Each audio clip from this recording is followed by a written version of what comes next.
এখন আমরা আমাদের পোস্টে যদি একটি ইমেজ পোস্টের মাঝে অনেক সময় দেখে থাকি যে ইমেজ সহ পোস্ট, তো সেই ধরনের একটি পোস্ট যদি করতে যাই তবে আমরা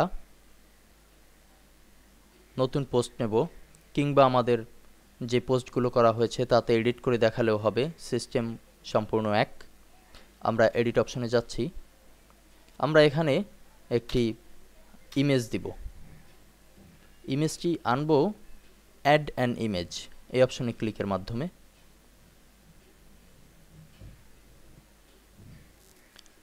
আমাদের একটি ইমেজ চুজ করতে বলা হয়েছে, সিলেক্ট ফাইল।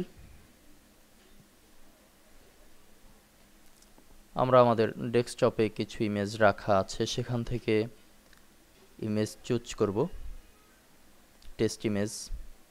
আমরা 3C নামে একটি ইমেজ অন্তর্ভুক্ত করলাম,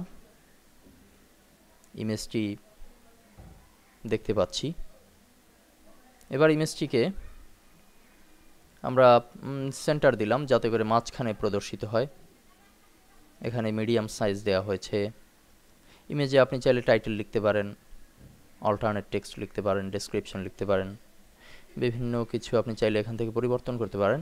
সর্বশেষে আপনি ইনসার্ট ইনটু পোস্ট এই অপশনে ক্লিকের মাধ্যমে পোস্টের মাঝে কিন্তু আপনার ইমেজটি যুক্ত হয়েছে।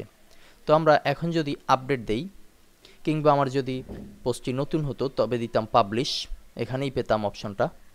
আপডেট অপশনে ক্লিক করছি, আমাদের পোস্ট কিন্তু ভিউ পোস্টের মাধ্যমে, কিংবা আমরা যদি রিলোড দেই পোস্টের মাঝে, তবে আমরা কিন্তু আমাদের ইমেজটি যথারীতি মাঝে দেখতে পাচ্ছি। তো এভাবে করে আমরা একটি ইমেজকে আমাদের এই পোস্টের মাঝে ব্যবহার করতে পারি। শুধু একটি নয়, একাধিক ইমেজকে প্রয়োজনীয় স্থান অনুযায়ী যদি ব্যবহার করি তবেই আমরা ব্যবহার করতে পারবো।